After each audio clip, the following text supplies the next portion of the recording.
नमस्कार, आप देख रहे हैं मेरा संवाद यूट्यूब चैनल के इस बुलेटिन में मैं प्रेम आनंदकर आप सभी का हार्दिक स्वागत और अभिनंदन करता हूं।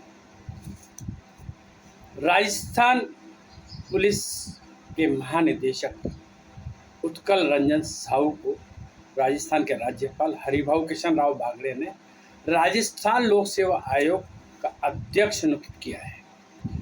हमारा यह बुलेटिन उत्कल रंजन साहू जी को ही समर्पित है। तो आइए शुरुआत करते हैं।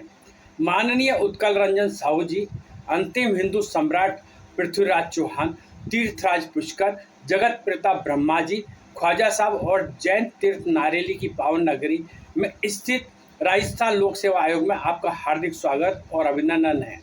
राज्य सरकार ने आपको गरिमा में और संवैधानिक पद राजस्थान लोक सेवा आयोग का अध्यक्ष नियुक्त किया है। इसके लिए आपको बहुत बहुत बधाई और हार्दिक शुभकामनाएं।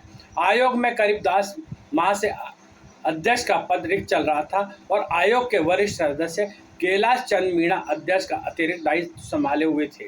बतौर सदस्य और कार्यवाहक अध्यक्ष मीणा का कार्यकाल भी अच्छा रहा है। इस दौरान अनेक भर्ती परीक्षाएं निर्विघ्न हुई है।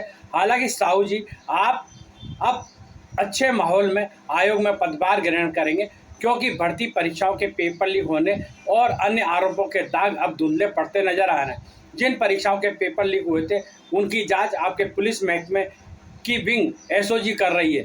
एसओजी जिस तरह से पढ़ते खोल रही है वे प्रशंसा के काबिल है। साहू जी इसमें आपका ही मार्गदर्शन और निर्देशन रहा है।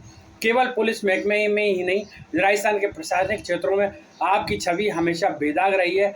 आपकी गिनती ईमानदार, निष्ठावान, समर्पित और व्यवहार कुशल अधिकारियों में होती रही है।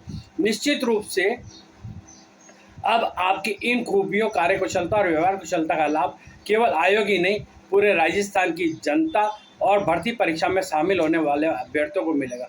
हालांकि पेपर लीक रूपी प्रेत आत्मा से आयोग का करीब करीब पीछा छूट चुका है, फिर भी आपके सामने अनेक चुनौतियां हैं। वैसे तो आप कामयाब अधिकारी रहे हैं, लेकिन चुनौतियों से पार पाना आपके लिए कतई मुश्किल नहीं होगा। आपके कार्यकाल में आयोग और ज़्यादा उत्तरोत्तर प्रगति करेगा। भर्ती परीक्षाएं समय पर होंगी, इंटरव्यू भी समय पर होंगे। आयोग के कर्मचारी अधिकारियों के लंबित मांगों और समस्याओं का समाधान कर उन्हें संतुष्ट करने और उनसे बेहतर कार्य करवाने में आप सफल होंगे। वैसे तो आयोग के प्रति खोया आम जन और अभ्यर्थियों का विश्वास अब धीरे धीरे लौटने लगा है।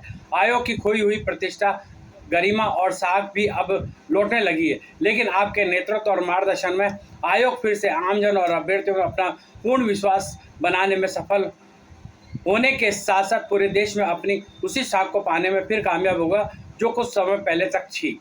राजस्थान लोक सेवा को आप जैसे निहायत ईमानदार, निष्ठावान और समर्पित अध्यक्ष की जरूरत थी, जो मैं समझता हूँ अब पूरी हो गई है। साहू जी, आपको एक बार फिर से बधाई और हार्दिक शुभकामनाएं देता हूँ। आप हर पल कामयाब हो, सफलता आपके कदम चूमे, आयोग फिर से देश में अपनी प्रतिष्ठा कायम कर सके, ऐसी मेरी शुभकामनाएं हैं। अब आप ये भी जान लीजिए, राजस्थान के राज्यपाल हरिभाऊ किशन राव बागड़े ने प्रदेश के पुलिस महानिदेशक उत्कल रंजन साहू को राज्य सरकार की सिफारिश पर राजस्थान लोक सेवा आयोग यानी आरपीएससी का नया अध्यक्ष नियुक्त किया है। इस संबंध में कार्य विभाग ने मंगलवार को आदेश जारी किए हैं। साहू की जगह अब प्रदेश में नए डीजीपी की नियुक्ति होगी। साहू 1988 बैच के आईपीएस अधिकारी हैं और मूल रूप से ओडिशा के रहने वाले हैं। 11 फरवरी 2024 को राजस्थान के डीजीपी बने थे। साहू की छवि एक ईमानदार और सख्त अधिकारी के रूप में मानी जाती है। आरपीएससी अध्यक्ष का पद 1 अगस्त 2024 को संजय छोत्रिय के सेवानिवृत्त होने के बाद से खाली हुआ था। तब से आयोग के सदस्य कैलाश चंद मीणा कार्यवाहक अध्यक्ष के तौर पर काम कर रहे थे। अब 10 महीने बाद आयोग को पूर्णकालिक अध्यक्ष मिले हैं। साहू फिलहाल 61 साल के हैं और आयोग के अध्यक्ष पद पर अधिकतम आयु सीमा 62 साल तय है। ऐसे में वे इस पद पर करीब 1 साल तक रहेंगे। उनकी जन्म तिथि 20 जून 1964 है। आरपीएससी में लगातार तीसरी बार किसी सेवानिवृत्त अधिकारी को पूर्णकालिक चेयरमैन बनाया गया है। इससे पहले संजय छोत्रिय और भूपेंद्र यादव इस पद पर रह चुके हैं।